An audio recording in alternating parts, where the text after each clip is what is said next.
এতদিন কষ্ট করে আমার বাবা মা আমাকে পড়াশোনা শিখিয়েছে, আজকের দিনে দাঁড়িয়ে আমি ভেবেছিলাম একটা চাকরি বাকরি পেয়ে এই বয়সে এসে বাবা মাকে আমি সুখে রাখবো, কিন্তু পুরোটাই উল্টো হয়ে গেছে।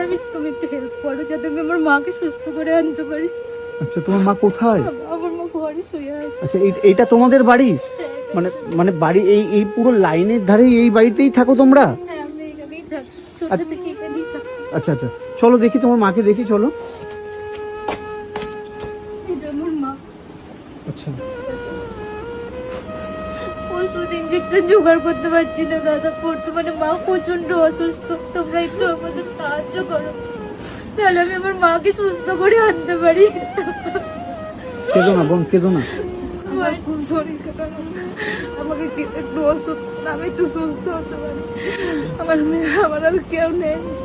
আমার বাবা থাকে কিন্তু রাজ্য গাড়ির কাজ করে, তো সকালে বেরিয়ে যায়, সে বিকেলে আসে।